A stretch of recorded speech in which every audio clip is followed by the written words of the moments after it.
Hey everyone, it's Alexander, the real Mr. Robinson. Welcome to the channel and welcome to another Godzilla watch along.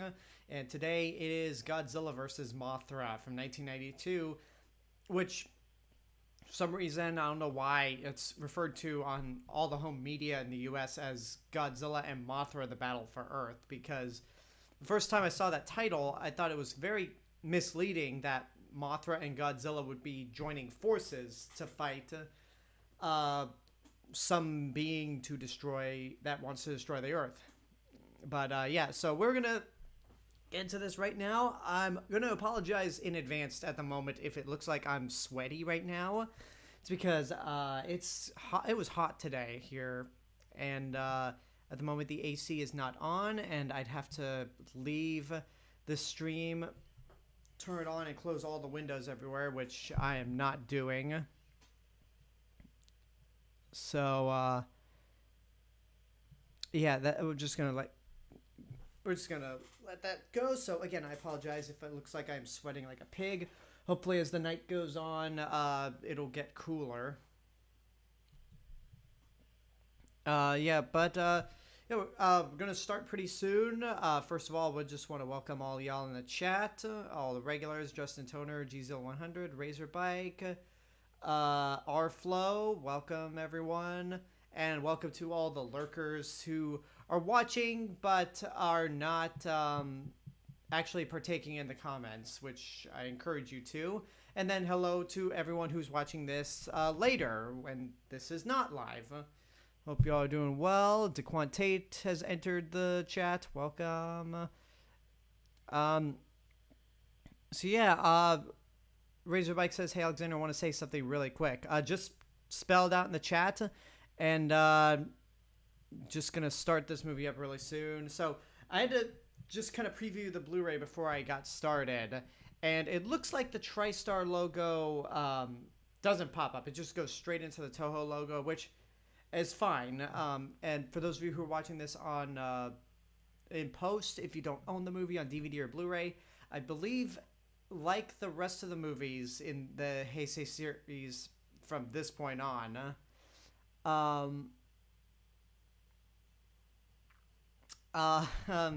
they should be available to rent digitally. So you can just join in on that. Razorbike says, "Why in the holy name of fuck would you retweet that Dolphin Man picture? That was horrifying, like some form of like something from a horror movie." I assume that's what you're trying to say. Because I had to see it. Okay, for context sake, on Twitter I came across this very weird picture that I don't even know how to describe it. You could just find it on Twitter. I retweeted it, so if you go to my Twitter account at RealMrRobinson, you'll find it. And the reason I retweet is because I had to witness that horror, so all y'all had to witness that horror. So, yeah. On that note, we're just gonna start the movie now. If you all are ready, don't want to prolong this any further, but I'm just going to hit the play button right now. I was correct. It does start with just the Toho logo, so we don't get that flying horse galloping to the camera.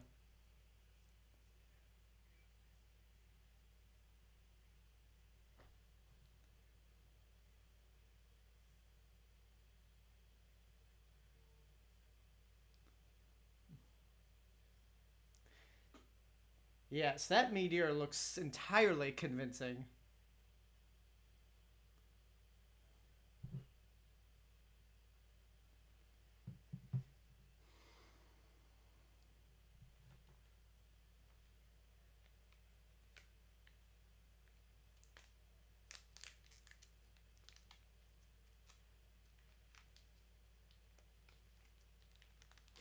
Why is he enunciating? What is its point of impact?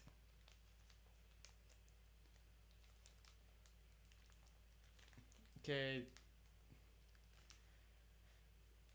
So yeah, Godzilla's right there, but if I'm correct, I don't think they even... Like, Godzilla... This I know. Godzilla doesn't even show up until 30 minutes later. But I don't think they even mention Godzilla's name until he shows up. So we'll see what happens when we get to it.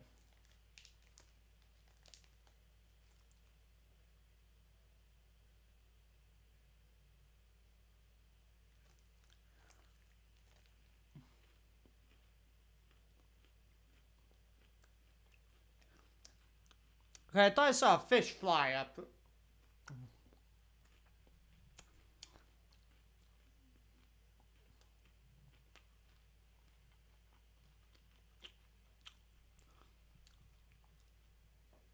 Okay, now they spelled his name correctly, because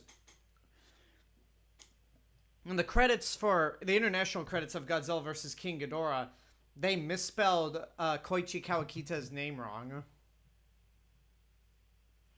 And yeah, written by Kazuki Imamura, who didn't direct this one. Instead, it's Takao Okawara, who directed the next movie, Mechagodzilla 2, Destroyer, and Godzilla 2000. Okay, yeah, enough of Mothra, and really enough of Godzilla, who they just gloss over again. We're going to rip off Raiders of the Lost Ark.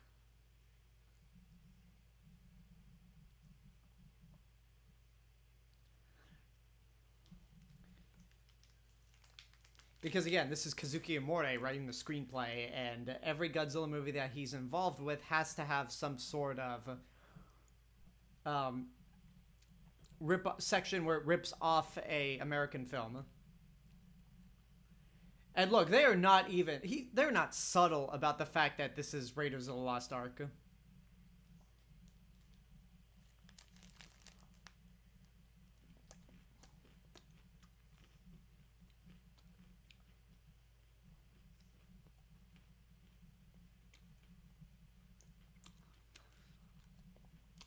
Like, you got the shirt, the fedora.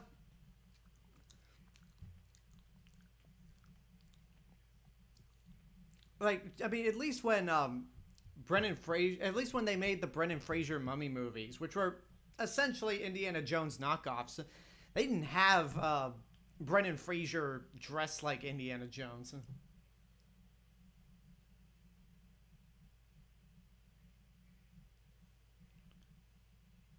And of course, in traditional Indiana Jones fashion, there has to be some sort of like self-destruct sequence in this temple.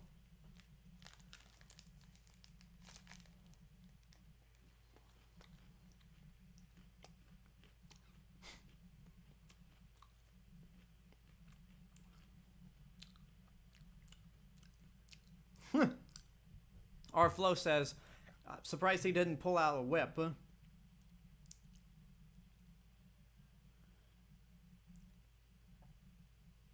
Well, now he's got the Rambo bandana and mullet.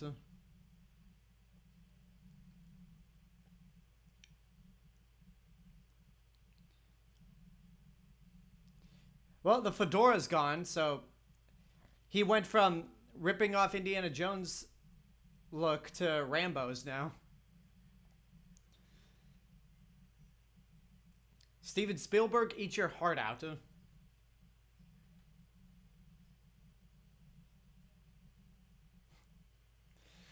You know, this applies for the Indiana Jones films, but who designs a temple with all these booby traps that still work after thousands of years? Like how does that work?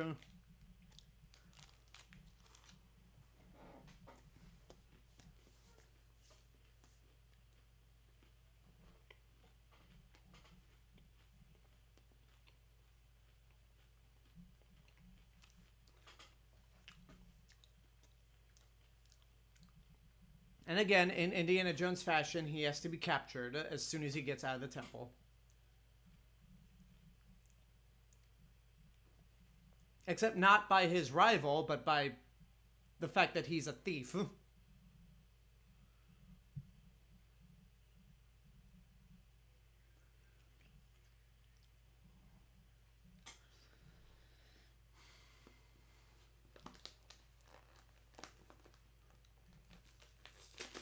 Okay, yeah, he looks like he looks like Rambo right now. except not as muscular.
That's so random to just like bring out tea during this conversation, especially like in a prison area.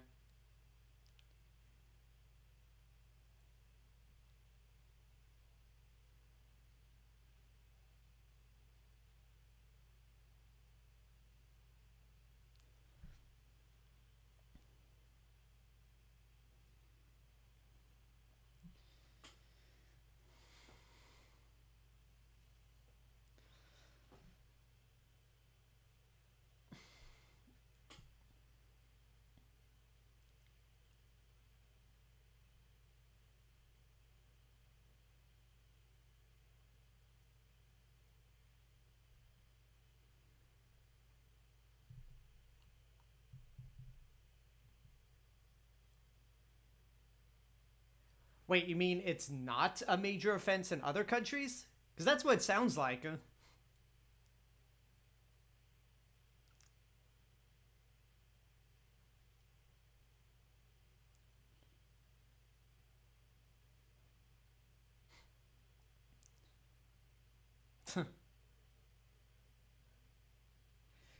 Overacting at its finest, in at least in that case.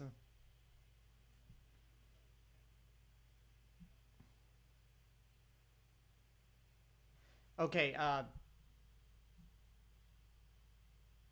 okay, here's something I want to address in the chat right now, like not involving this movie. Uh, you guys can have some sort of off-topic conversations, but there's some elements that there's some elements that I will not tolerate on here, like what GZilla 100 says. My friend, I have a friend who made a motorized bike, and I think he might kill himself. Like, do not, I will not tolerate stuff like that here. Okay, so just kind of be careful what you guys say, because we do not like. There's again, we do not want any like super personal stuff in this chat room, especially when it comes to subject matters like that. Okay. Now back to the movie. There's Akira Takarada, who is absolutely useless in this movie.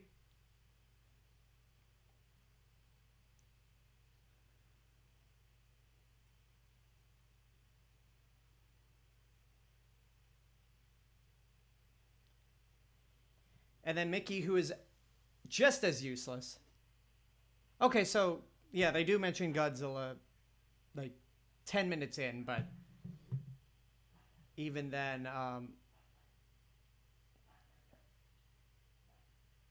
even then, this movie's barely a Godzilla movie. I think Gzilla means by recklessness. Even so,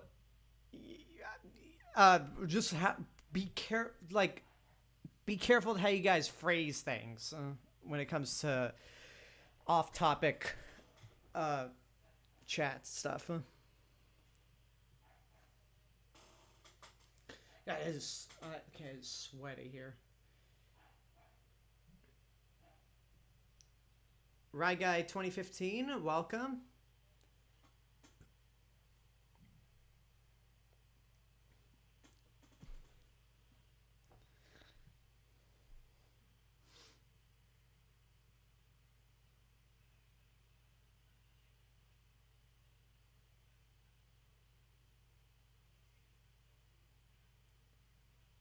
Oh, they just happen to be there.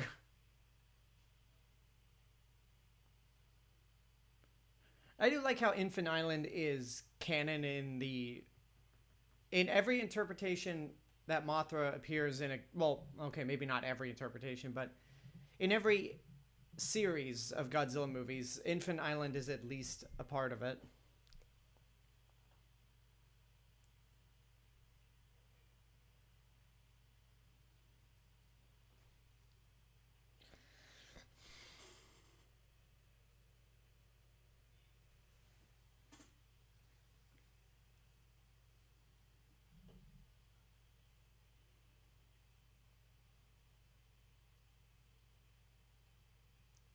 Oh, glad they found himself another fedora.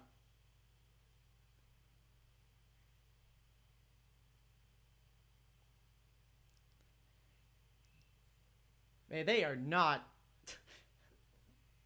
I thought that the okay, this is all coming back to me. I thought the opening of the movie was just a big ripoff of Indiana Jones, but okay, yeah, I forgot we got the Temple of Doom bridge scene coming up, right? Well, not right now, but soon.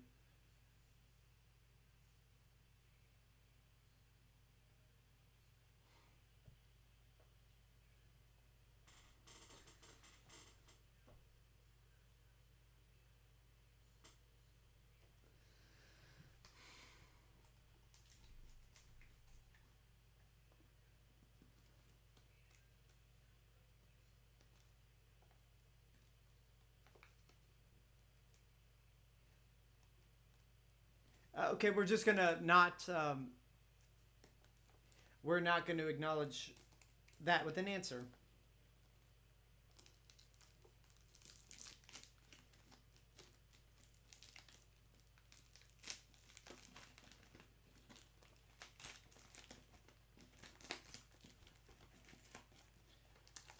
You know, it would be safer for them to just go one at a time, huh?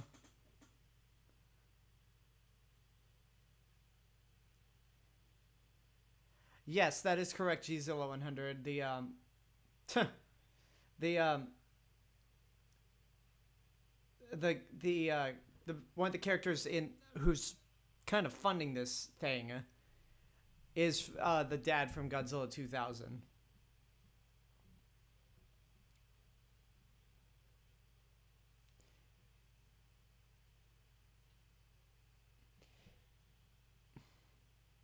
Yep, straight up Temple of Doom. Huh?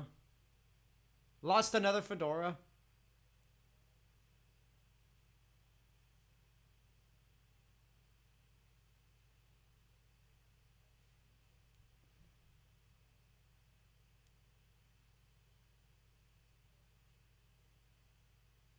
Wow, that's misogynistic. Somewhat. Yeah, the only thing that's missing from here are the crocodiles.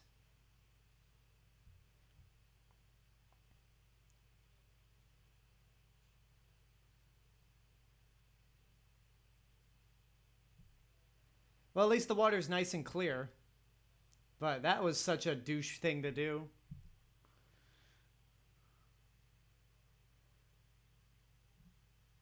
Okay, I'm surprised they didn't do a second take where he's not looking into the camera.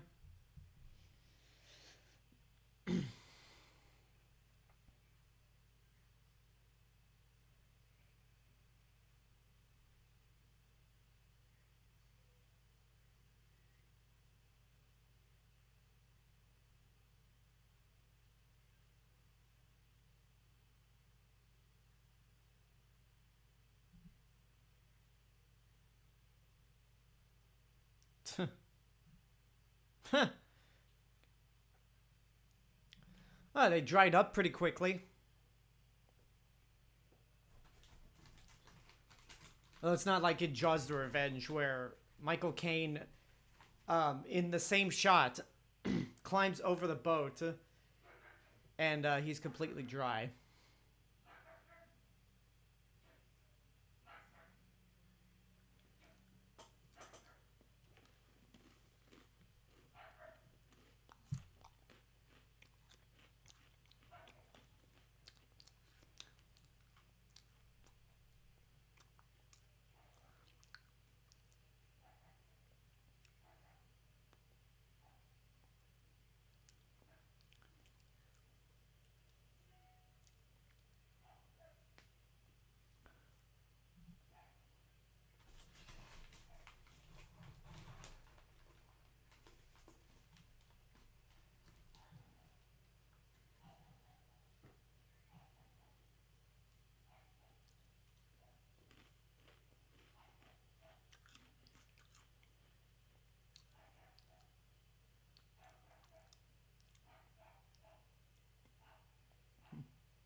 I think, huh.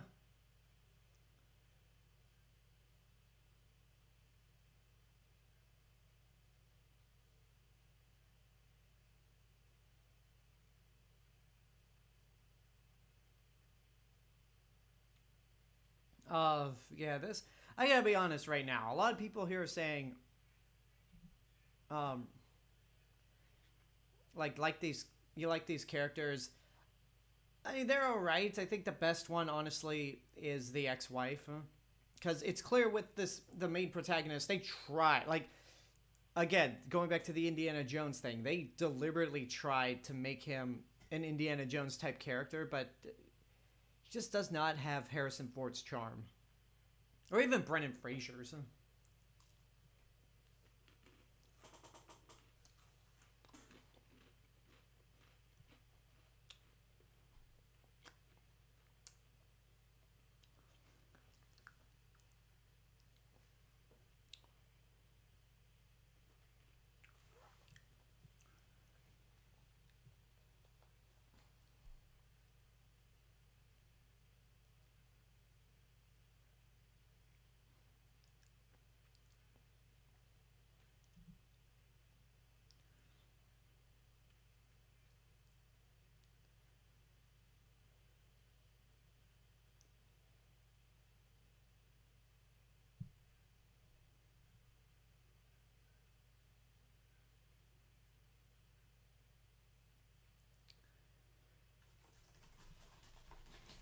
How convenient that the sun is doing this for them.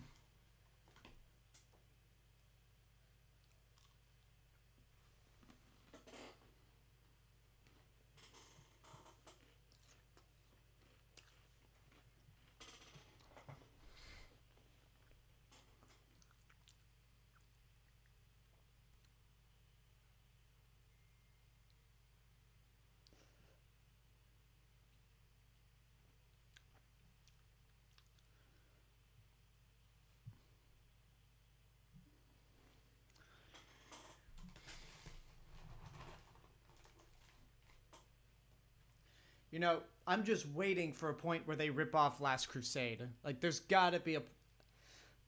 This is one of the Godzilla movies that I remember the least in the Heisei series, or even overall. So I'm just waiting for there to be a Last Crusade moment.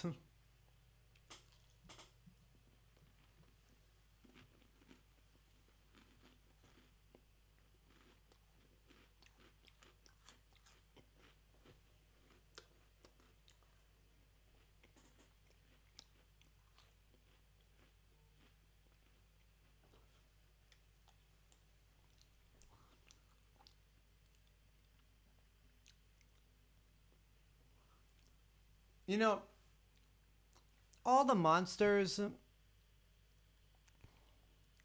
All the monsters are supposed to be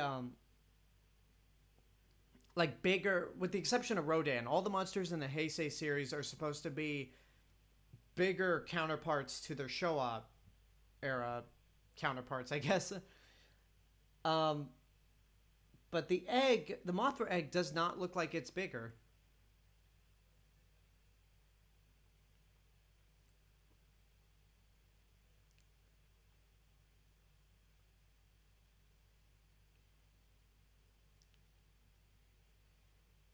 The flower didn't talk, dummies. It's us.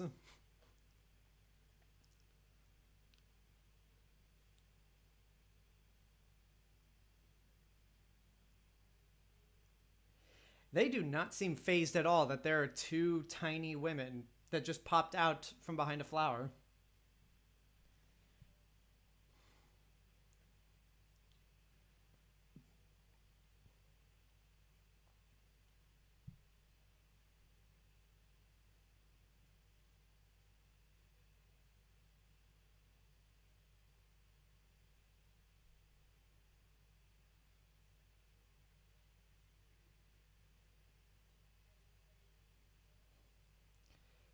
So the Earth. So in this series, the Earth is pretty much Ego, the living planet in Marvel Comics.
Wait, why is there? Okay, why is there? I just noticed this. Why is there a Godzilla toy on in like the self defense force control room?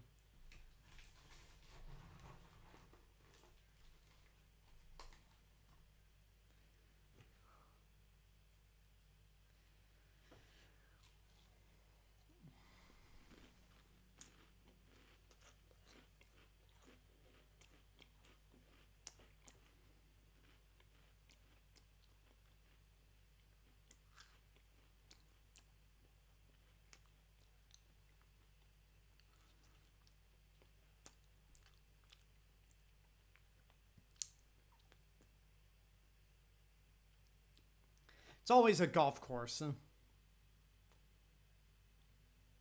Because why not?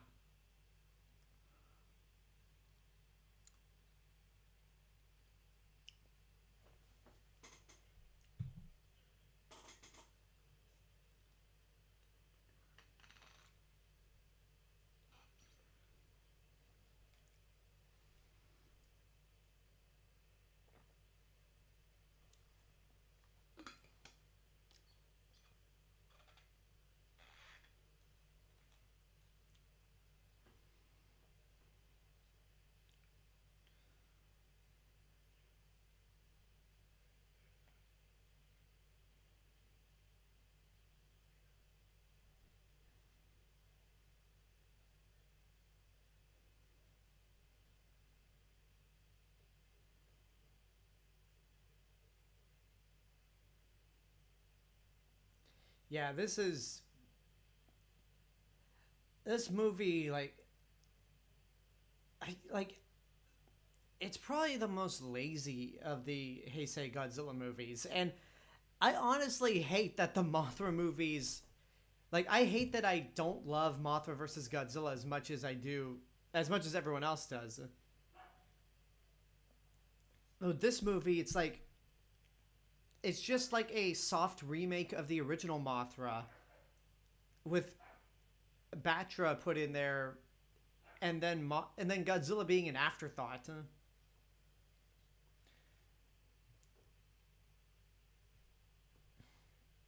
Like, it just feels lazy. And for some reason, this was the biggest moneymaker of the Heisei series.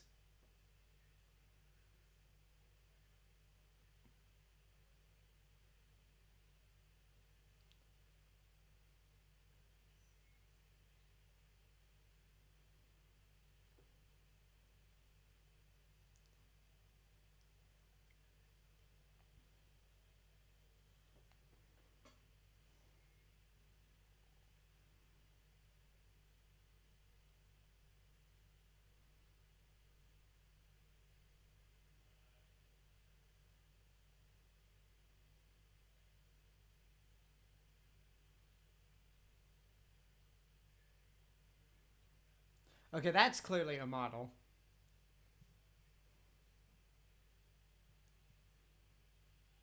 Those are some overly sized torpedoes for that F-15.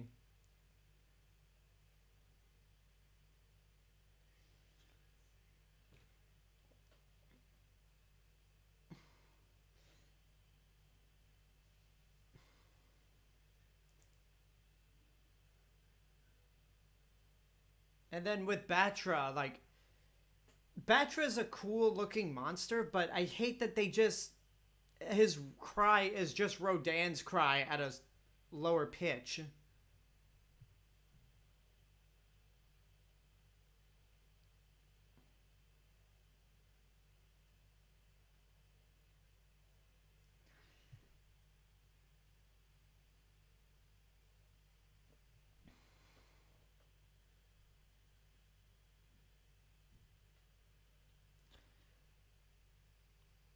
The monster version of Batman, that doesn't make any sense.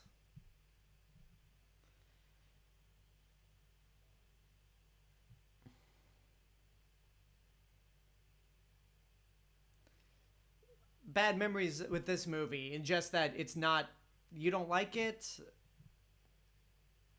because that's, honestly, that's perfectly understandable, because I really do not like this movie.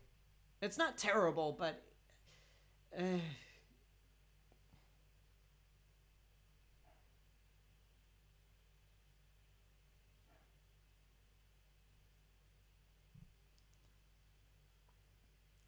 there's Battra again. Yeah, it's just like the design looks freaking cool, like some sort of death caterpillar. There's the same area that Godzilla tripped and like fell into in Mothra versus Godzilla.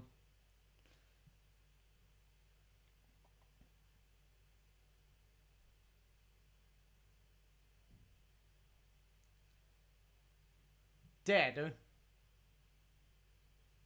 Those people should have been, the debris should have fallen on those people. But again, why Rodan's roar?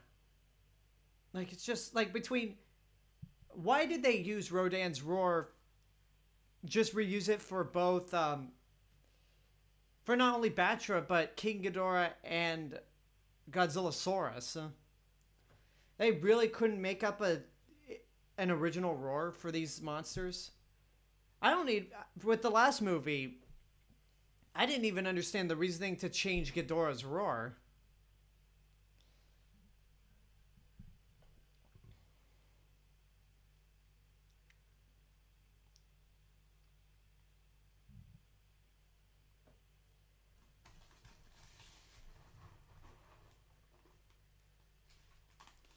And then lasers, because Koichi Kawakita loves using his beam attacks.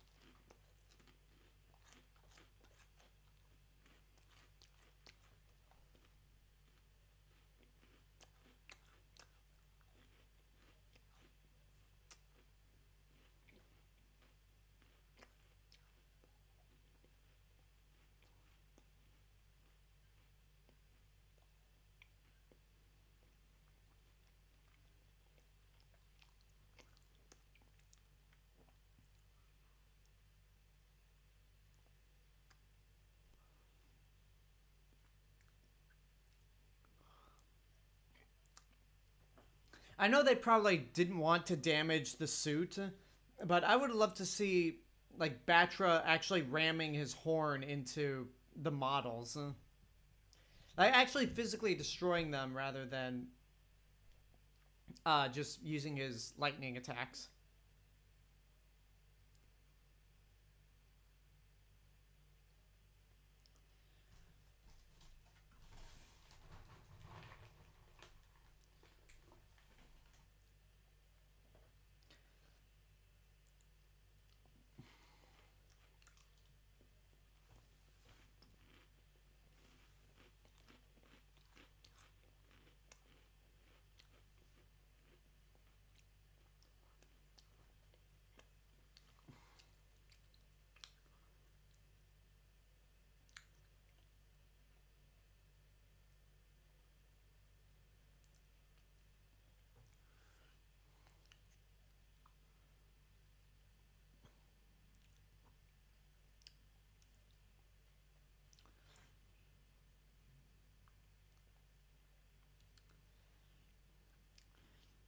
Yep, and here's the movie's afterthought.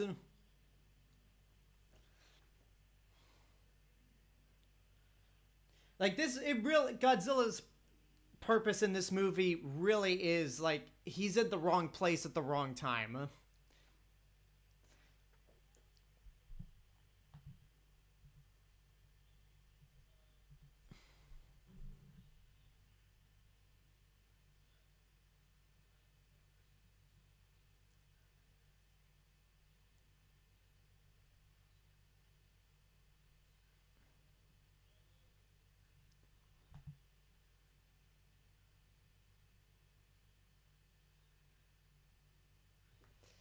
Or it could have been a coincidence.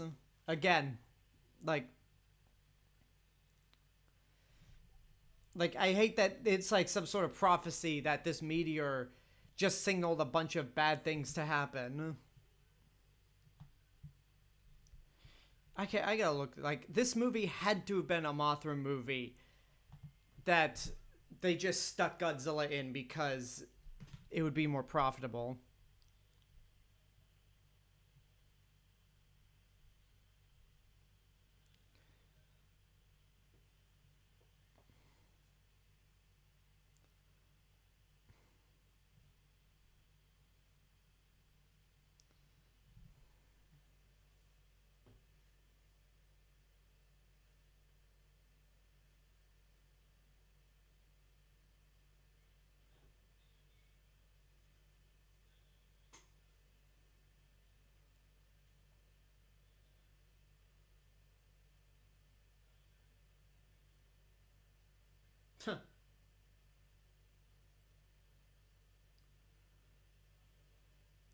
Such an impressive hand fight.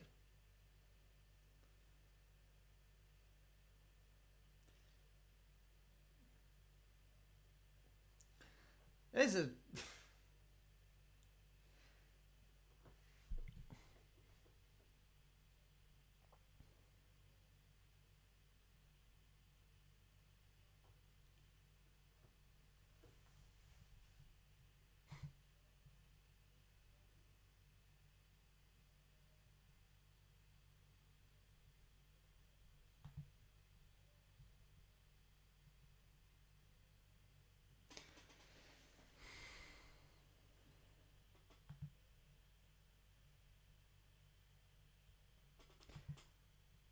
okay. I want to just get a like.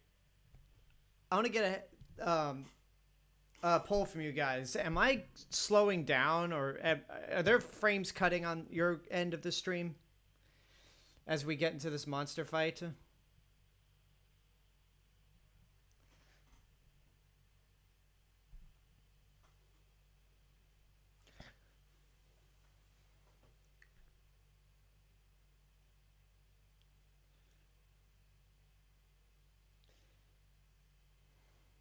Okay, I'm slowing down. That's disappointing. As it says, I've no, YouTube is not receiving enough video to maintain smooth streaming. Um, I don't know how to fix this here. But if I'm going to continue talking about the movie, I hate that Godzilla's atomic breath in this movie sounds more like um sounds like an actual laser beam rather than what his atomic breath would sound like.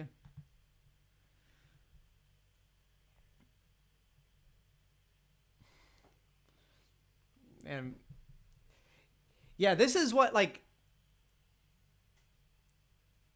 this fight here makes me more mad at the ending of Mothra versus Godzilla. In that, like, I understand that there's not enough cover for Mothra to get into outside of, you know, going underwater. But, like, Godzilla's not, like, clueless. Like, Godzilla's not just flailing around doing nothing. Except maybe right here. But he's like, he has the upper hand.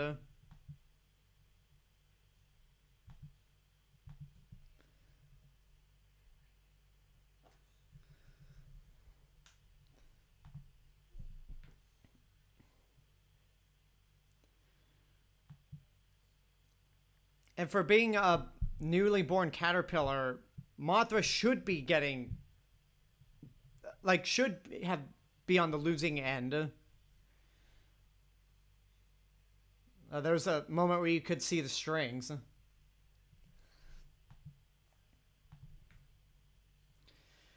See if I can fix this lag. And then here comes Battra. Out of nowhere.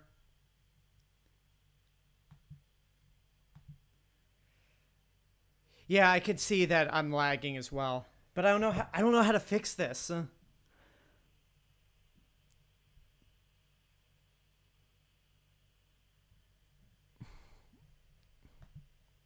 Stream settings. Let's see if I can fix this. For all the movies where this had to happen, it had to be for one of my least favorite movies. Yeah, Battra didn't need to do that.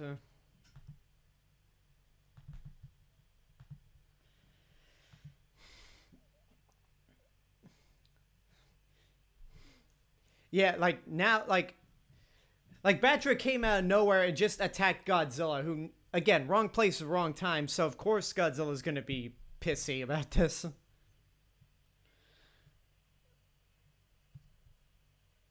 Well, it doesn't look like there's anything I can do about this live stream in terms of it slowing down, so... And I can't stop this, so I'm just gonna stick it out and pray that it gets better. I mean, hell, who knows? There's a better chance that this stream will get back to being better than the outside world.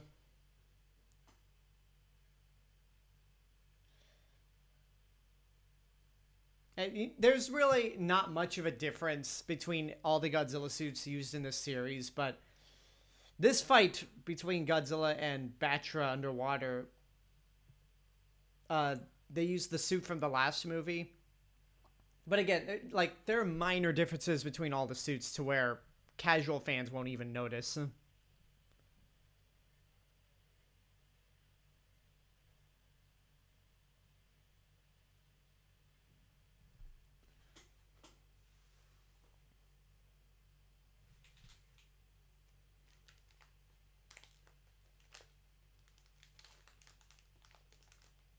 Yeah, but the big ugly worm came from the egg, so you get something.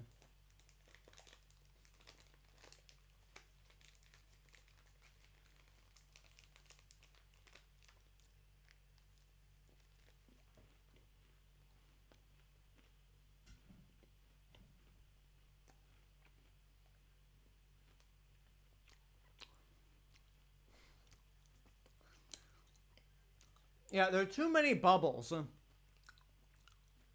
Like this is like one of the reasons I don't like underwater fights is,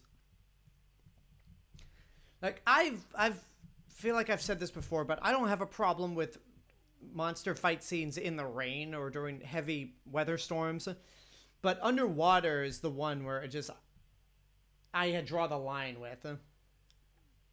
Because they add so many bubbles, like, in the foreground that you could barely tell what's happening.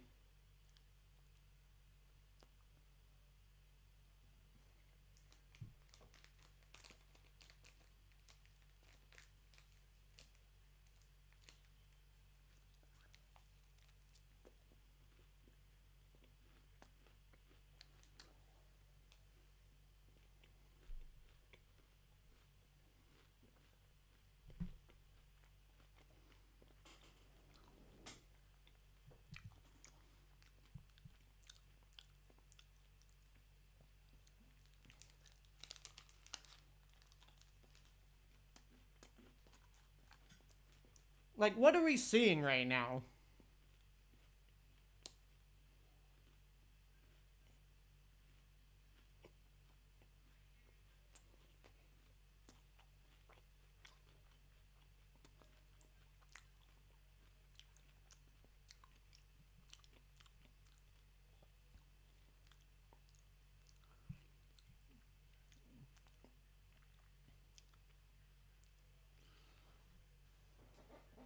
Well, there's that.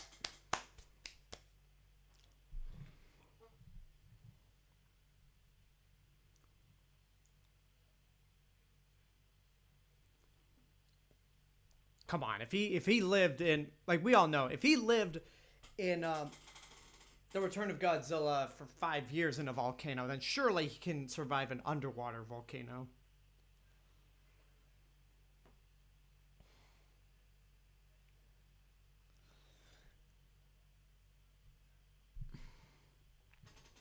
Okay, one update is how is the am I still like slowing down on your end of the stream? Because I mean, from my end, it kind of looks like I am. Just want to make sure.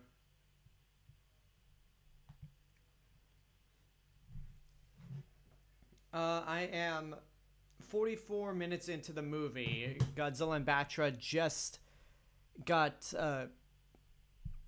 consumed by the underwater volcano, and now we're at some fancy resort where the divorcees are trying to make amends. I think.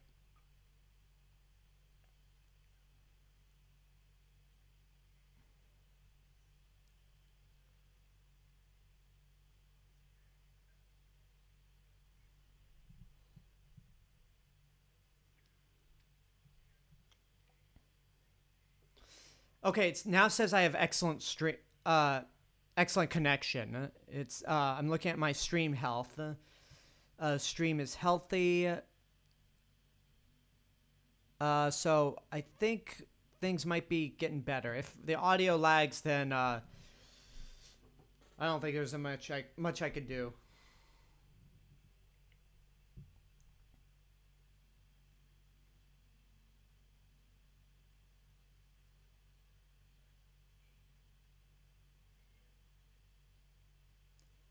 How do you get back to Tokyo that quickly?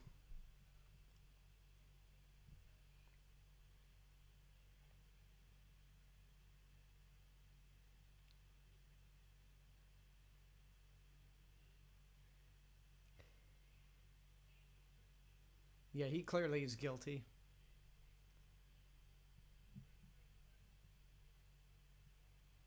Pay generously. What would they do with money?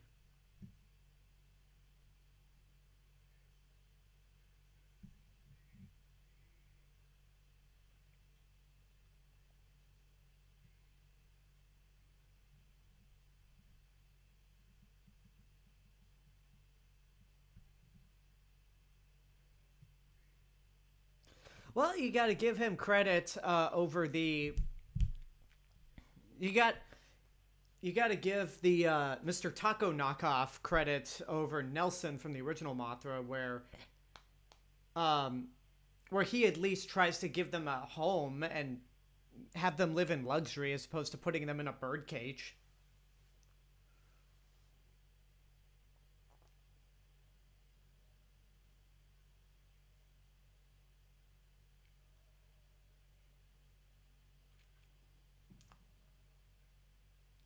So was she at the airport herself?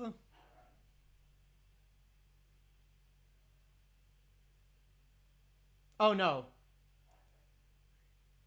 Oh no, their sister.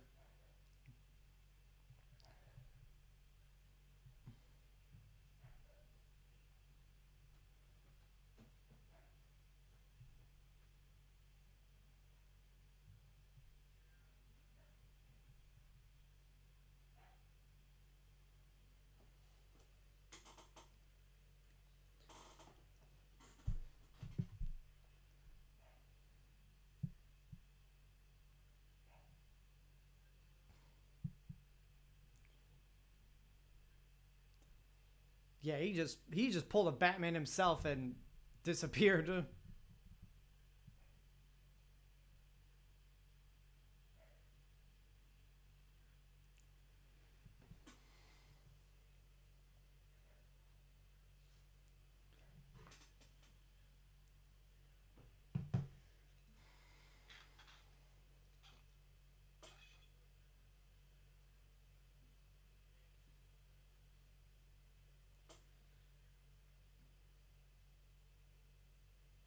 Man, Akira Takarada is taking that earthquake very casually. Everyone was.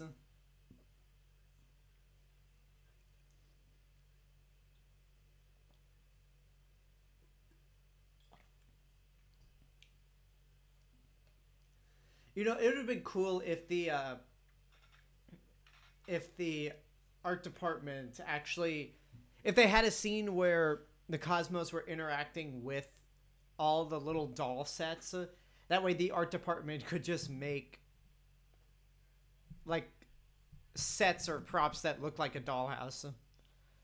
Or the special effects team could have tried to do some compositing shots, which in 1992 I don't think would have been possible.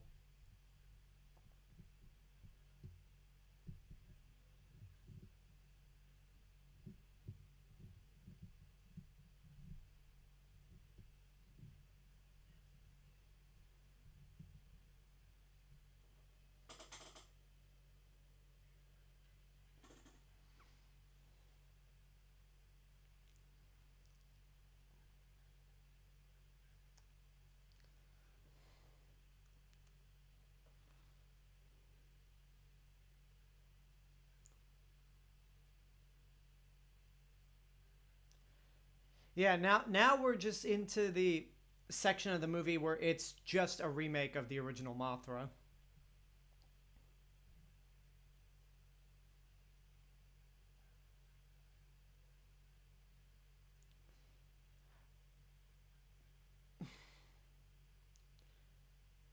Yeah, it would have been dark if I assume the Cosmos are immortal, but it would have been dark if they were just like floating in the fish tank. Hey, I found them. Oh shit.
$1 million.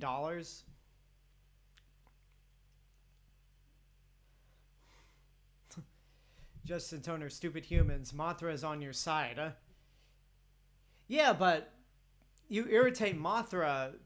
Like either you steal her fairies or Like, you steal Mothra's fairies, like, Mothra doesn't give a crap about humans. Like, cause that was the original Mothra. Like, Mothra went on a full rampage through Tokyo and New Kirk City because the fairies were stolen. And plus, it's their job, and plus, given that Japan has a self-defense force and not an actual military, it's kind of their job to defend Japan.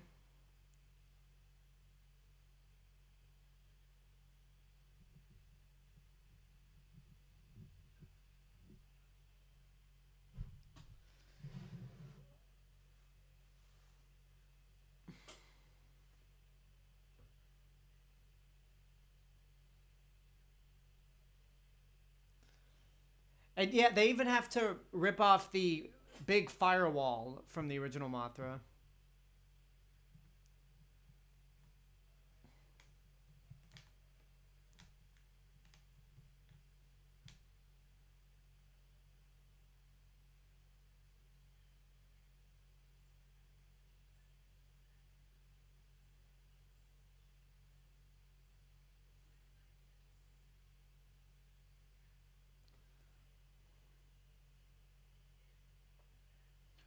Oh, now they're in a box.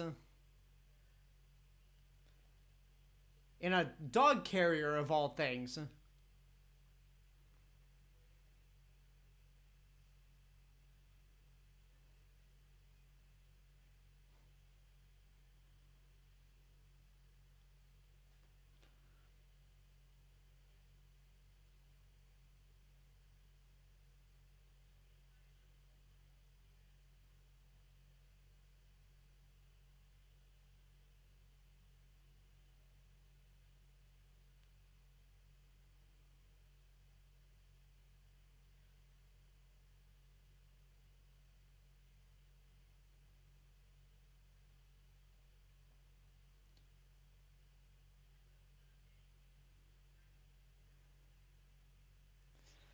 Probably the only useful thing Mickey has done in this movie.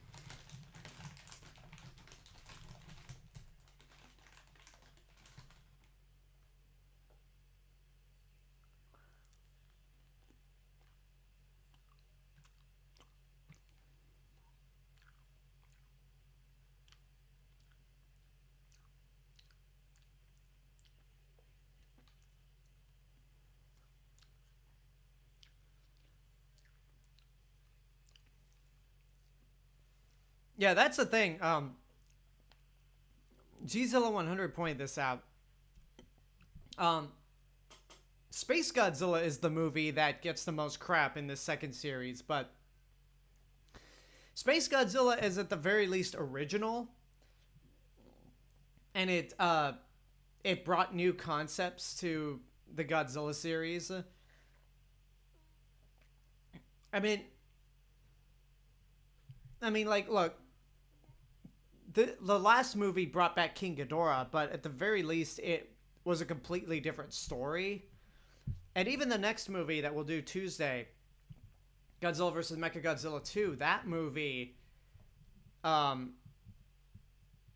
brings in Rodan, Mechagodzilla, and Baby Godzilla, but does different stuff with them. Again, this movie, the only different thing in this movie really is Battra. Everything else is either an Indiana Jones knockoff or a half-assed remake of the original Mothra.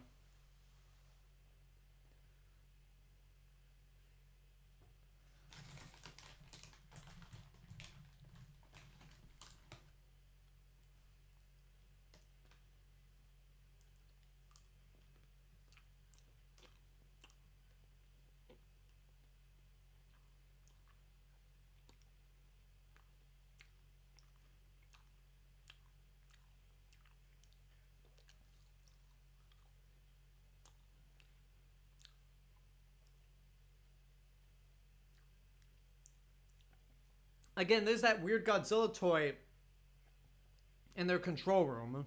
I don't get it.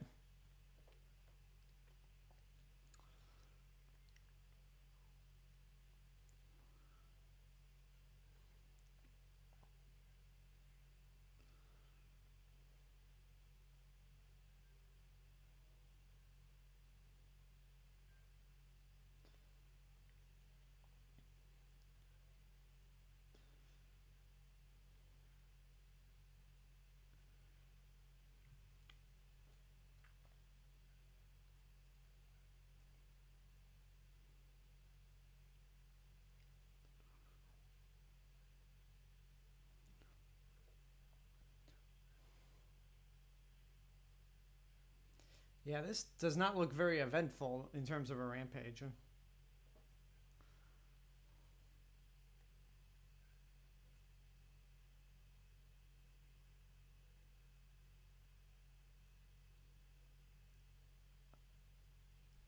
Oh, shit. It's like, oh, crap. Hey, kiddo, how you doing?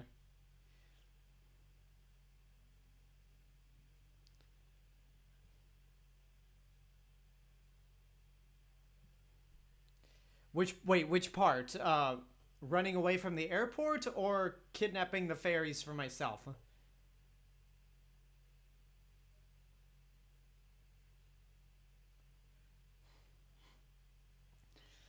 That's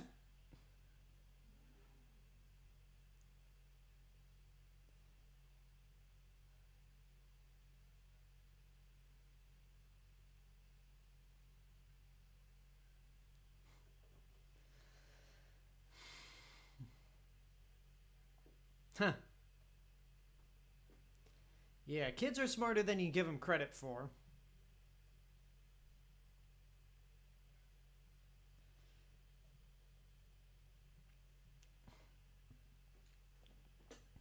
Yes, Justin Toner. Um, you are correct. The Mothra is soon going to cocoon herself, and it's going to be she's going to cocoon herself on an iconic Japanese landmark, or in Tokyo at least.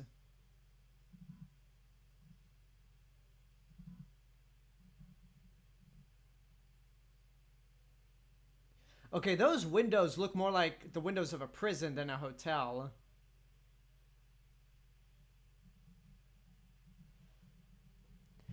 Okay, my mind's going through like the darkest things possible, but like if Mothra just accidentally killed them right there, that would have been funny.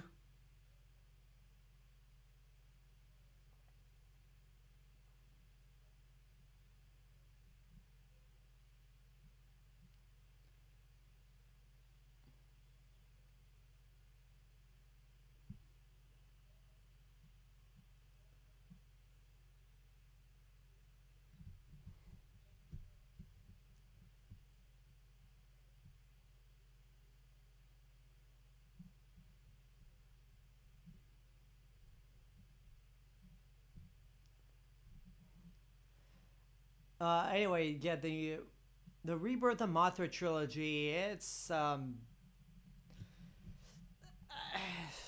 mean, if the Blu-ray set that you can find is dirt cheap, like under $20, then maybe it's worth it. But they're it's kind of like Toho made um how do I put it? It's like Toho made their own version of the Showa Gamera movies. No, none of the movies are actually really good. Um, with the second one being the worst and the third one being the best one, but they're not god awful.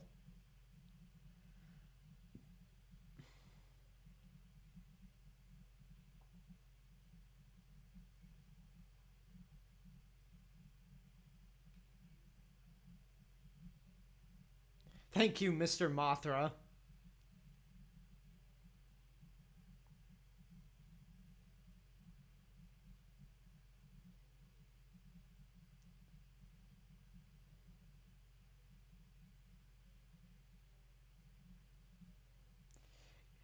Yeah, she's still destroying buildings.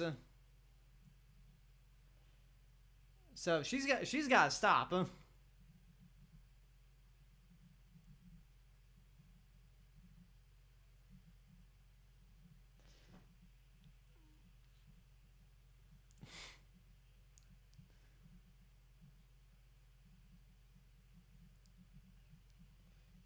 Yes, because they can clearly hear you from the building.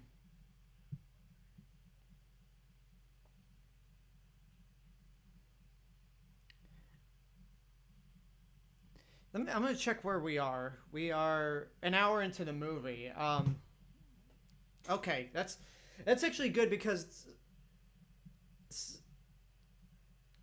Something just dawned on me that I wanted to make sure was okay before I get to it.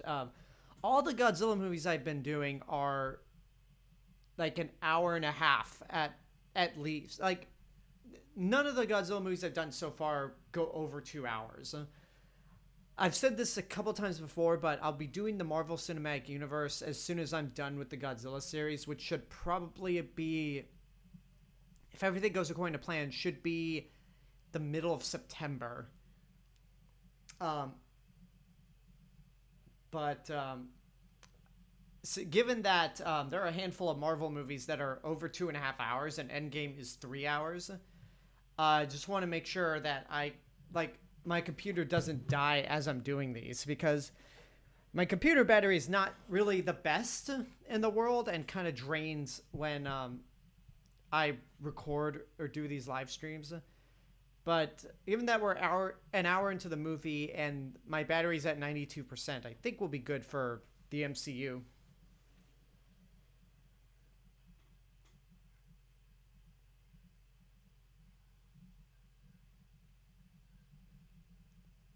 What about, why not now? Why not just evacuate now?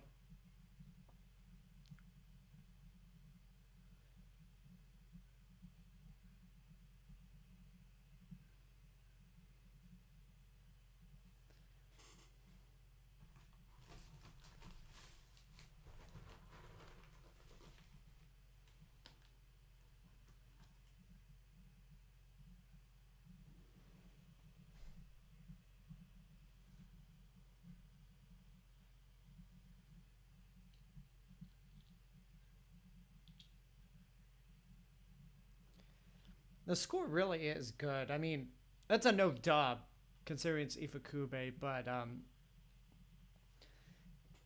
but it is good. Uh, yes, Razorbike. Most of the MCU movies are on Disney Plus except for Ant-Man and the Wasp, which I think is going to be put on there soon because they're just waiting for the Netflix um, rights to expire. And then the Incredible Hulk and two Spider-Man movies are not on there because Hulk is Universal and Spider-Man Sony.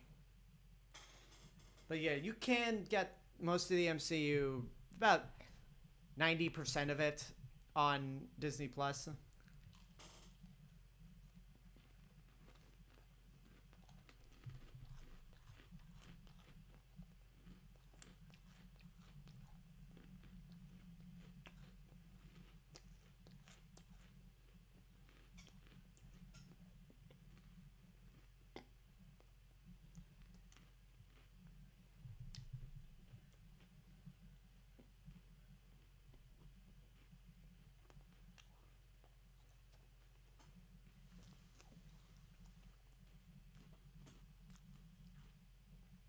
Oh, here's the funny thing about the diet building is that it's been like damaged. The sides of it have been damaged. Nice Nike promo.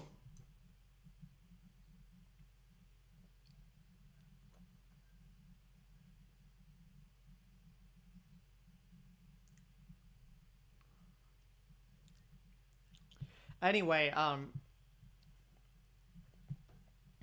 the diet building has been, parts of it have been destroyed, but the actual structure would not be destroyed until I yeah, not until Tokyo SOS.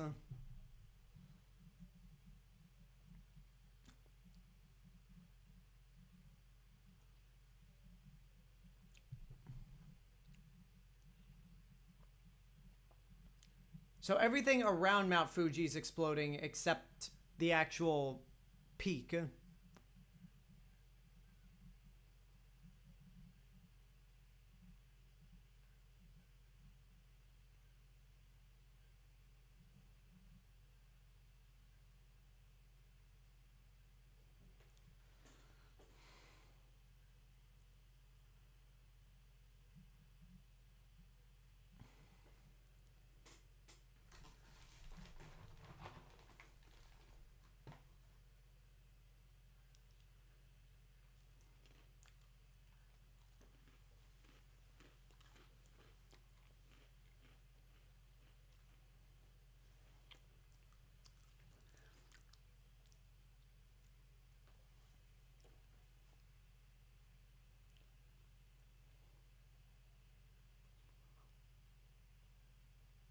Spoken like a real,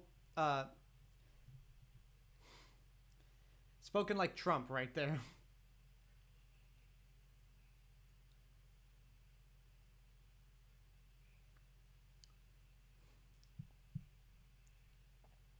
The only difference in this case is that nobody has the balls to stand up to Trump, like whether it's coworkers or family.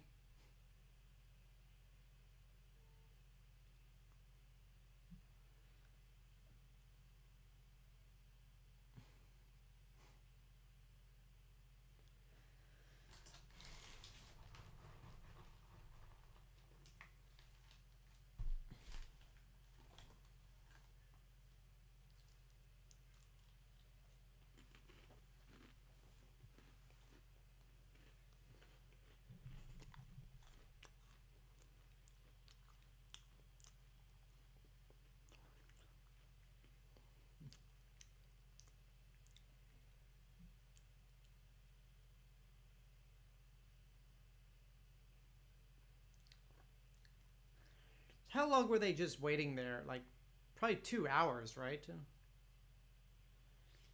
Oh yeah, Godzilla was in this movie.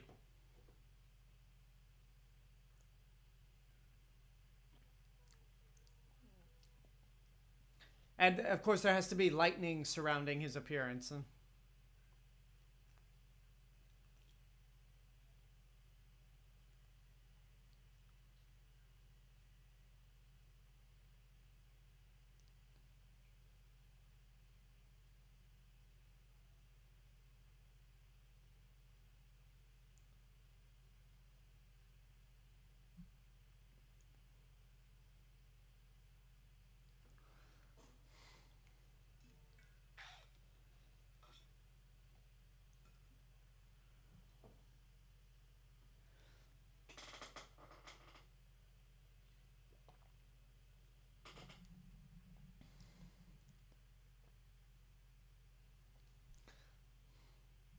Look at these amazing computer graphics.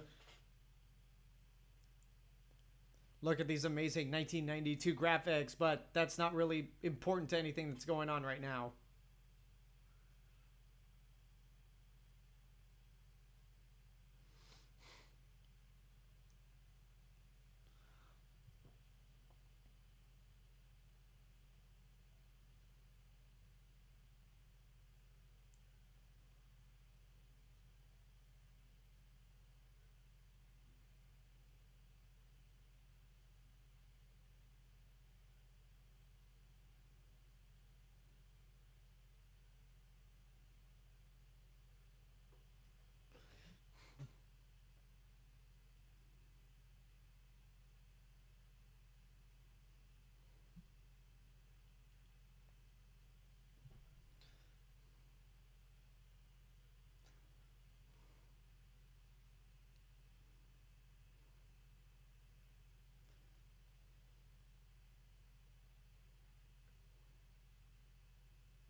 So yeah, Godzilla swam through the underwater volcano and then just popped up in Mount Fuji. I mean, there's a lot of examples to show how indestructible and badass Godzilla is, but that is definitely one of them. And of course, there's those, because Godzilla is bigger than normal, those electrical towers only come up to his knees.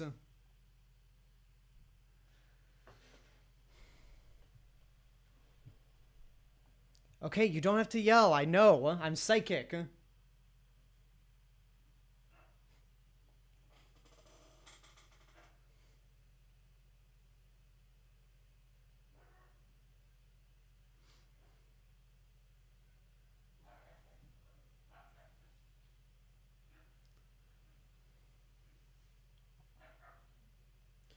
The daughter seems to be totally unfazed by Godzilla.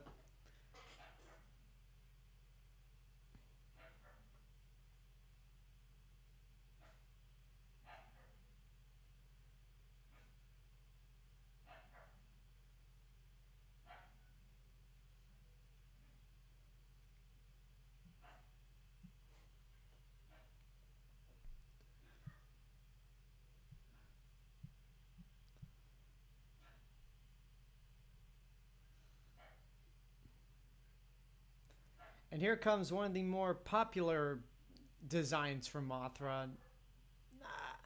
I don't know if it's necessarily one of my favorites. I mean, it's definitely more. It's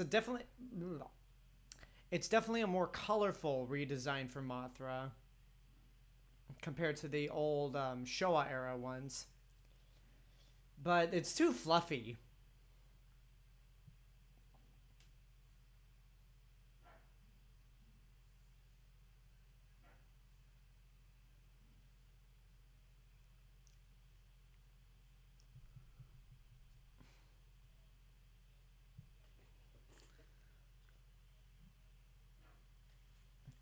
Yeah, that guy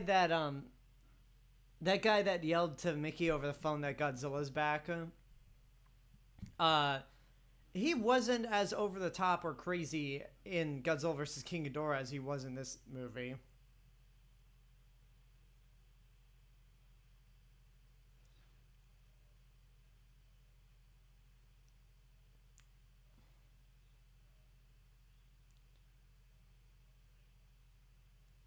But that's a cool effect to make Mothra's wings span after she emerges from the cocoon.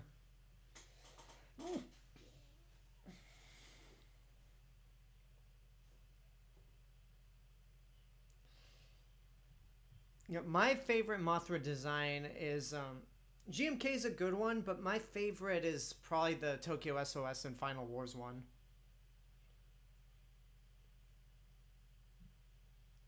Although I like the King of the Monsters one a lot.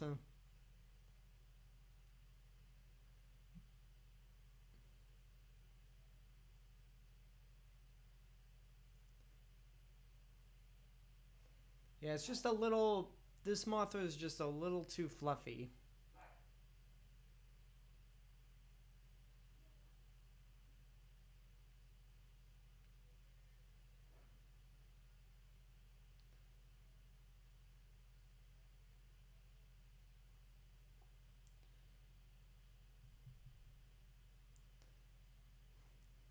Hey, Self Defense Force, we got another problem. The Cosmos just casually uh, told us that Battra is still alive. And now he's turned into a giant death moth. And he didn't even bother to cocoon himself, he just transformed into it.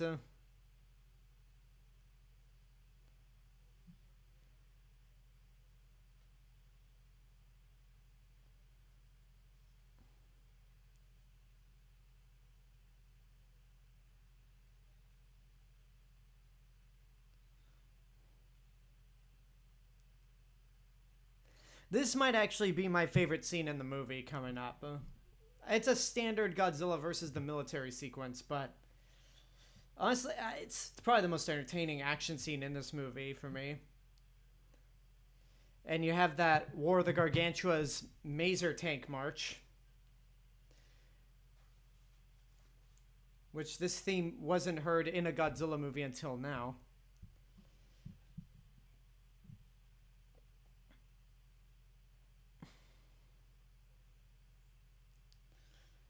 And then you have these planes with lasers attached to them. Again, Kawakita is all about those beam attacks.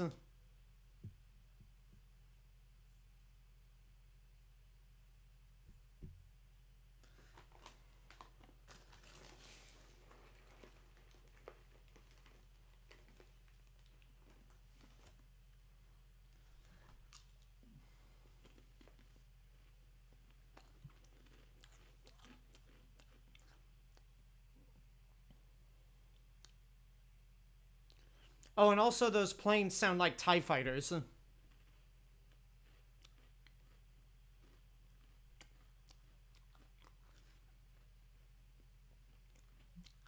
Well, that was taken with care of that was taken care of with ease.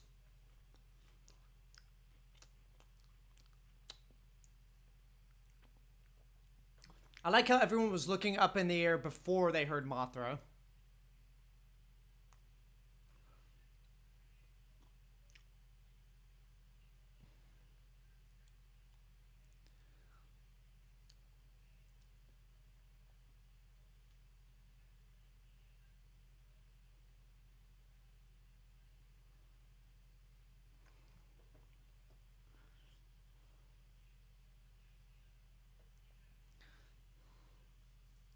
Oh, not just the final battle of this movie, but the entire next movie is nothing but beam attacks.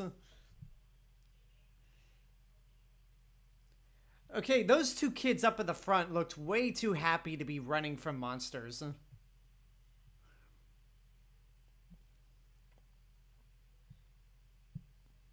Now we get Mothra and Battra fighting in the air.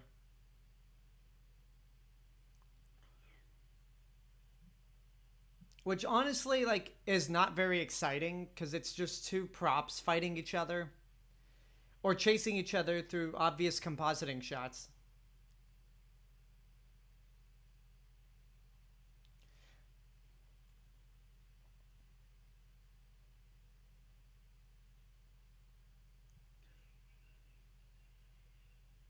Huh, cute.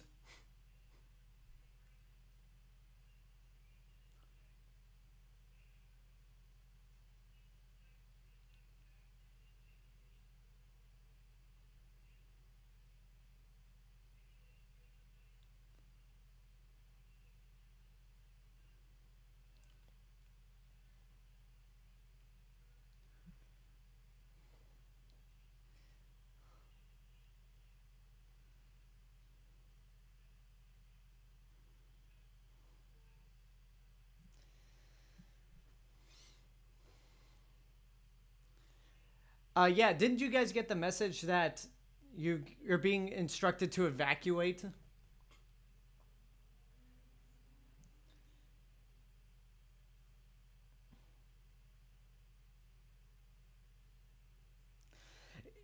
You know, the big advantage of CG is that, like, in the case of King of the Monsters, when Mothra and Rodan fought each other, as brief as it was, they were like, the advantage of CG is that they could be vicious towards each other in ways that two props on strings could not convey.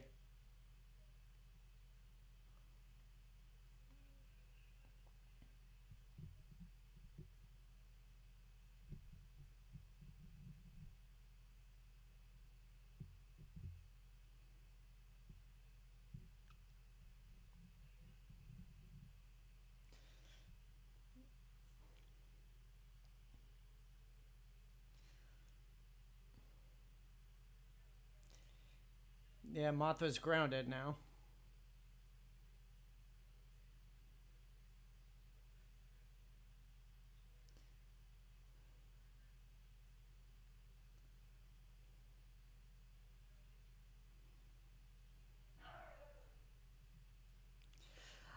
I don't think the Godzilla theme has been used as much in any other movie until now.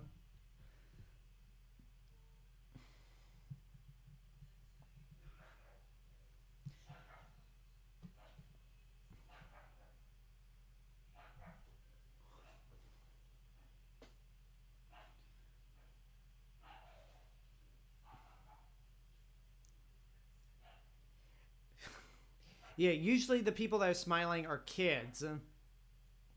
Although in the case of Godzilla vs. King Ghidorah, there was that one old man that wasn't running with the crowds. So I don't know.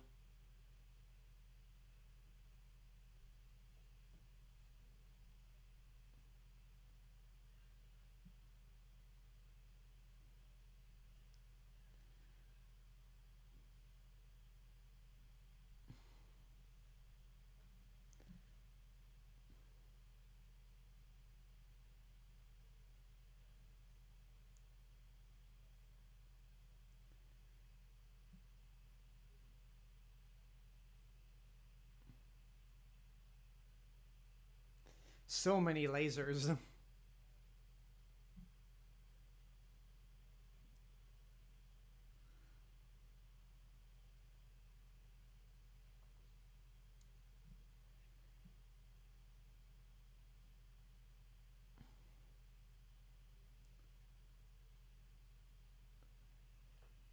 Okay, that suit looked like it was. It didn't look like Ken Satsuma was in there because the way he just kind of the way the suit leaned forward, I get the impression that it was like stuffed just so it could fall without hurting Ken Satsuma. Which, I mean, if Kane Hodder survived a roof collapsing on him in The New Blood, then surely Ken Satsuma could have taken that in a bulkier suit.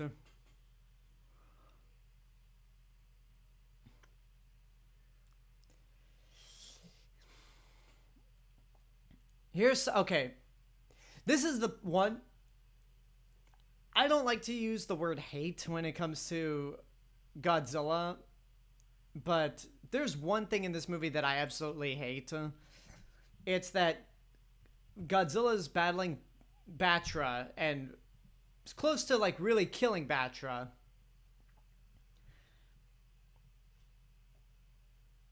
And by all means, that should have happened. Like, Battra should have been killed right there. But for no reason at all, no reason whatsoever, Mothra decides to come in with her antenna lasers. Sure. I like the antenna lasers, but, like, what reason does Mothra have to rescue Battra?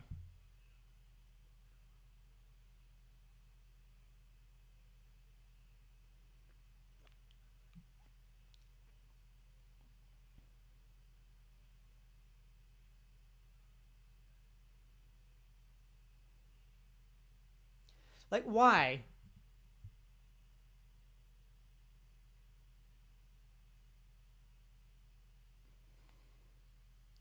Can someone explain to me why Mothra just decided to rescue Battra when Batra's clearly evil? And why the Cosmos are just fine with it?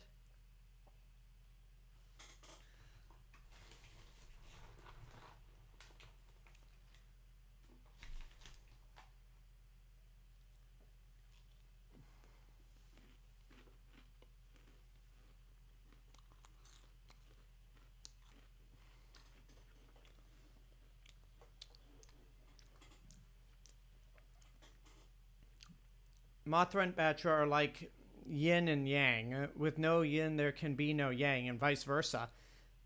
But Batra dies later on. And look, before you scream spoiler alert, um, I assume most people have seen this movie already, so I don't know. Like,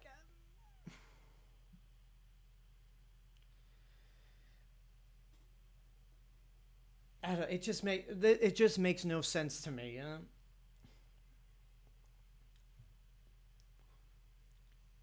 Like honestly, Godzilla and Mothra are more the yin and yang than Mothra and Batra.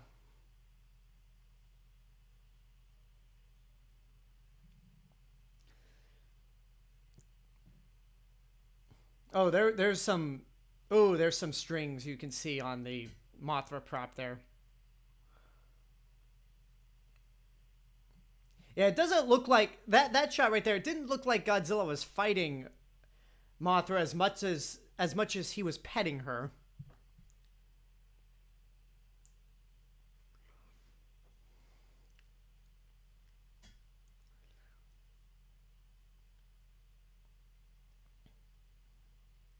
That clearly didn't work.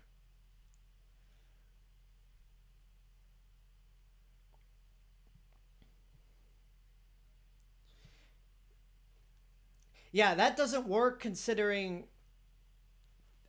Yeah, Mothra's final attack, that doesn't work considering that she lives.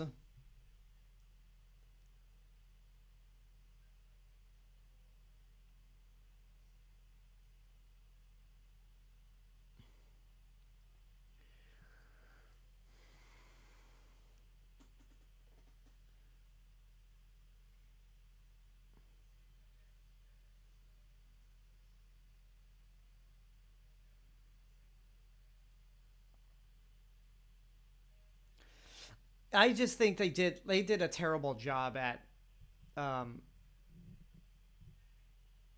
I honestly think they did a terrible job at having this transition work where Mothra and Batra are teammates and everyone is fine with it.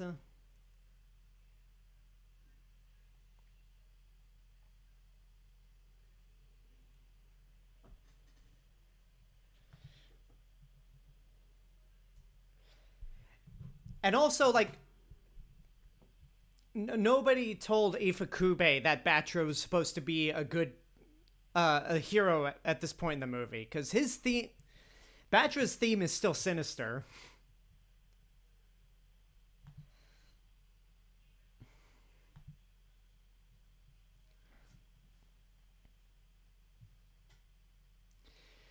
Like if like it would have been smart if Ifukube had uh rearranged the Battra theme to be a more heroic pitch.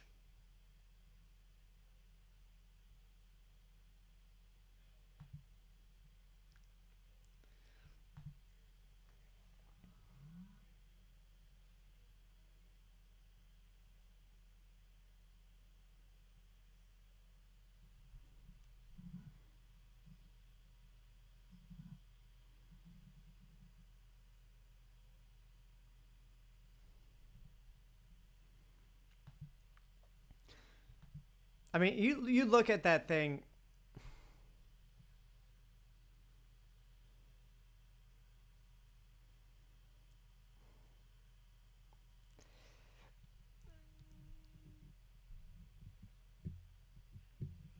Okay, several things.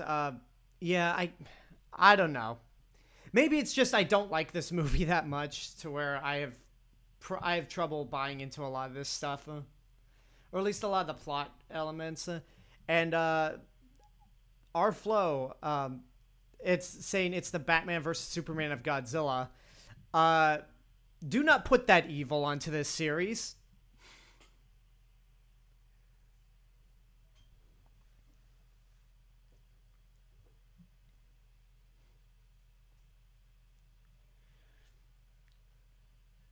Yeah, they really do use this. I mean, Ifukube has been known to reuse a lot of his themes throughout the entirety of the movies.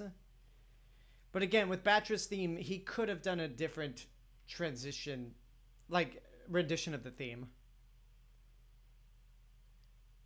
Wow, those beams were wildly ineffective.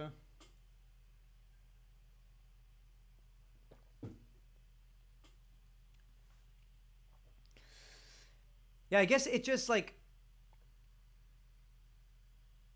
the whole thing with the whole Mothra and Battra working together scenario. Like it really it confused me why they needed to make an opposite of Mothra when Godzilla kind of filled that slot already.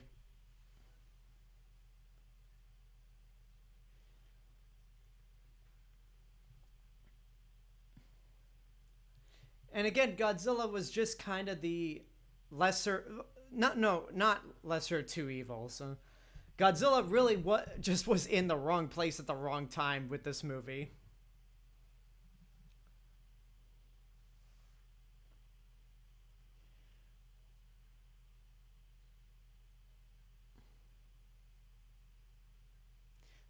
God, there's so much glitter everywhere.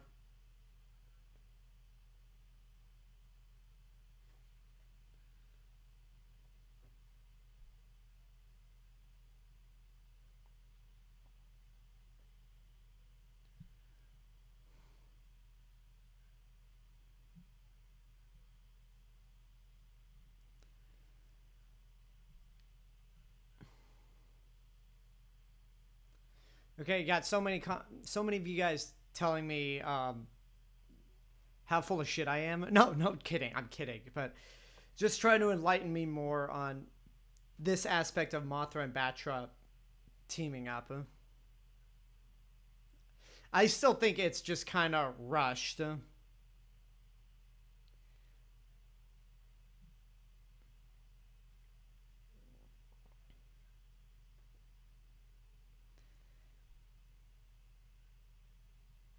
And again, like I don't know. We'll finish this movie off, and then I'll kind of go over my whole spiel as Godzilla,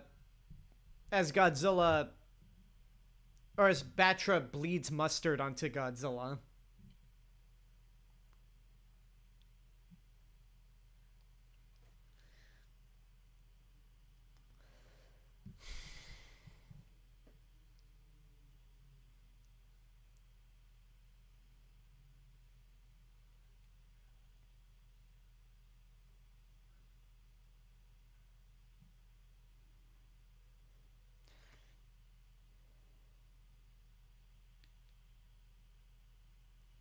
Oh yeah, that I also forgot to mention the movie. This whole finale just had our human characters resort to standing on a roof, doing nothing but watching the monsters fight.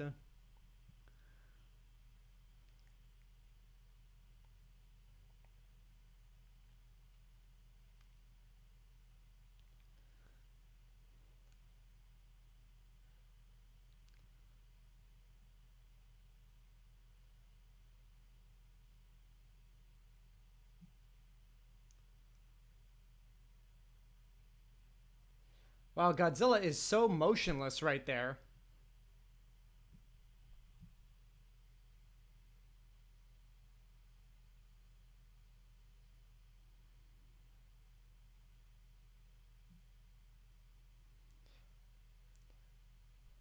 So much mustard, and the fact that it's falling onto Godzilla's neck, you know, some of that must have gotten through into the suit.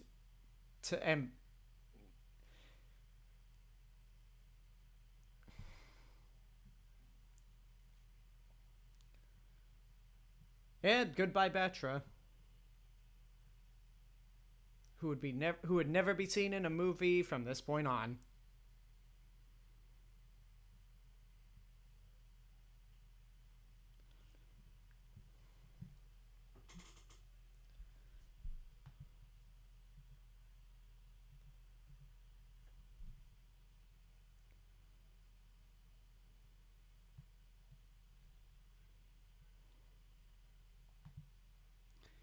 And so Mothra now seals up Godzilla and so we can never escape until a year.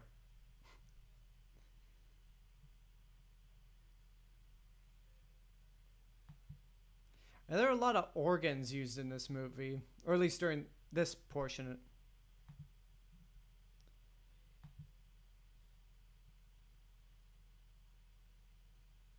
And here's a moment straight from the original Mothra.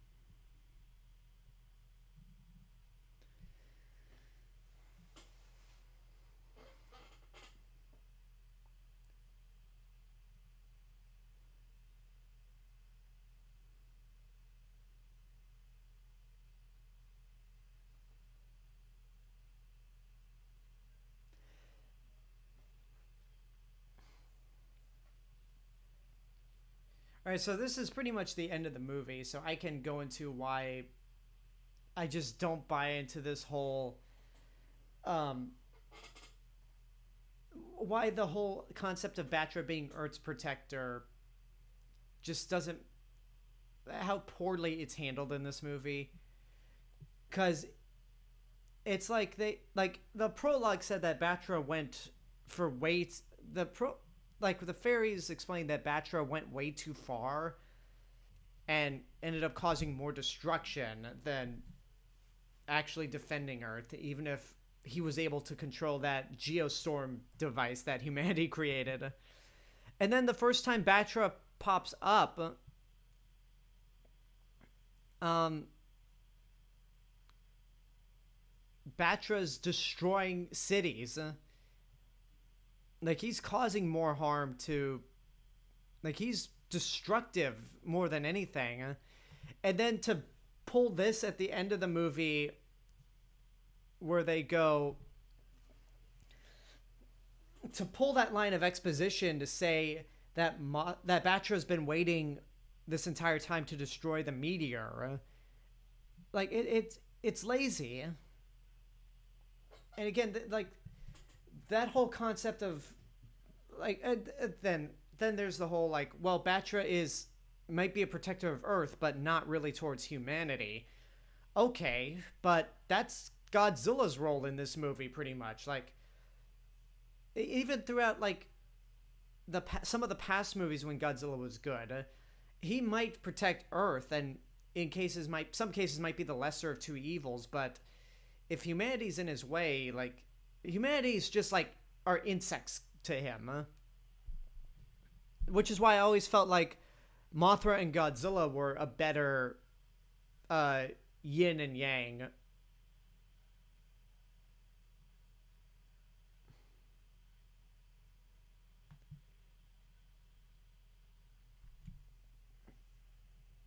And to say like, I think like as much as I like Battra's design, I think his design also hurt with them trying to convey that Battra's a protector of Earth, because they designed another version of Mothra that is clearly evil looking. Going back to Endgame, like when Scott Lang sees the Strike Team taking the scepter in Endgame, like he's the only one to call it out, saying like they look like bad guys. Like Battra looks like a bad monster. Like Battra is clearly designed to be villainous, and his theme is ominous as well. So you cannot have a monster that looks like that be a protector. I don't know. Justin Toner said the script needed another rewrite or two. Yeah, I think more focus could have been done with that. Then, yeah, more focus could have been done handling the whole Mothra-Battra relationship. That more time dedicated to that, and less time dedicated to ripping off the first two Indiana Jones movies. And Toku Kaiju Podcast. I've seen you in the chat a few times. Welcome. Even though we're already at the end of the movie, but it says King Ghidorah comes to Earth in a meteorite in 1998. Possible continuity? I think that's more of a callback than anything, because like they make it clear that the Rebirth of Mothra trilogy is not related to the Heisei Godzilla series, just like how King Kong Escapes is not related to King Kong versus Godzilla. No, I do not have a Battra toy. Honestly, Bandai, for all the figures that they made back in the day, they never made any Battra figures, which is kind of a shocker. So considering that I collected all those toys back in the day, still have them. They're just in a box somewhere. And considering those toys sold like hotcakes, I would assume they would have made a monster toy for Battra. And there were a lot of monsters I'm surprised they didn't make figures of either until later or ever. But yeah, that's Godzilla vs. Mothra, and definitely not my favorite in this series. It's actually my least favorite. I did a whole video on this last year. Why I don't like... Again, I don't dislike this movie. It's just, it's okay. And the fact that it really is a Godzilla movie, as like the fact that Godzilla is an afterthought in this movie definitely did not help. I cannot speak properly. Did not help. But next week, we are going into the Godzilla movie that is unapologetically about Godzilla. Like it is like... Everything in next week's movie is purely about Godzilla. Godzilla versus Mechagodzilla 2.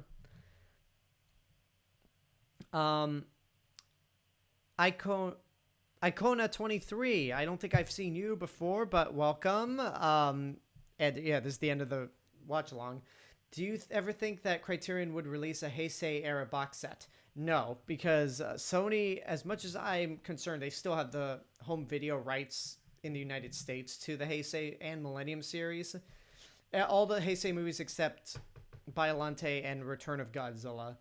And I don't think the Criterion Collection views the Heisei series as important or significant the way the Showa series is viewed. So that's never happening. It would be cool, though, but I seriously doubt it. But yeah, that's Godzilla vs. Mothra. Yeah, next week will be Godzilla vs. Mechagodzilla 2 and Godzilla vs. Space Godzilla. We are already approaching the end of the Heisei series, which the closer we get to the end of this series, the closer I have to get to rewatching Zilla. For you people out there, really don't want to, but I've already made that promise, so there's no turning back. Anyway, thank you guys for watching. If you are watching live, thank you. If you're watching this live but are not interacting with the comment section, I encourage you to do that next time. If you're watching this in post, I encourage you to watch these live. And even if you don't like Godzilla, then that's okay. I mean, I'll judge you for not liking Godzilla, but even if you don't own the movie or have or want to watch along, you could still treat this like just a regular old Q&A. And if you really like the channel and want to help support financially in any way, you can go over to patreon.com/TheRealMrRobinson. And I've created some new tiers. Well, maybe not created new tiers, but I've kind of modified my tiers in Patreon and added some goals. So let me see if I can pull this up. But I want to try to get into doing live watch-alongs for other movies. Like I've said a couple times before, I'm only doing the Godzilla movies and the Marvel Cinematic Universe on YouTube for everyone to see because of the pandemic. I would love to try to do this for patrons only, and it's taking forever. Okay, let me see if I can find it. Good lord, this internet's slow. I'm gonna have to shut down my computer once I log off.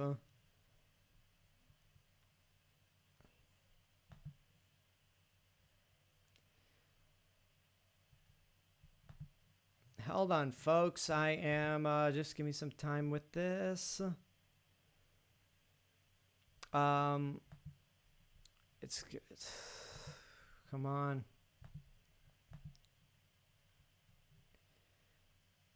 Come on.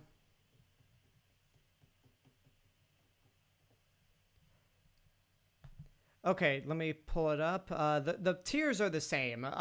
For $1 a month, you would get access to... You would just basically support the channel, but you'd also get access to exclusive watch-alongs. And I'm trying to get to 25 patrons before I start doing these live watch-alongs, because I feel like 25 is a sizable audience. Right now, I only have 2 patrons on my Patreon, which the idea of doing watch-alongs exclusively for just 2 people is not something I really want to do. So if we get to 25 patrons, I will start doing these watch-alongs twice a month. And it will be for movies at random. And if you cannot support the channel financially, no sweat, no pressure. Just subscribe and share the channel. Spread it through word of mouth. And yeah, I am sweating. I need to turn on the AC. So until next time, this is the real Mr. Robinson telling you there's only one.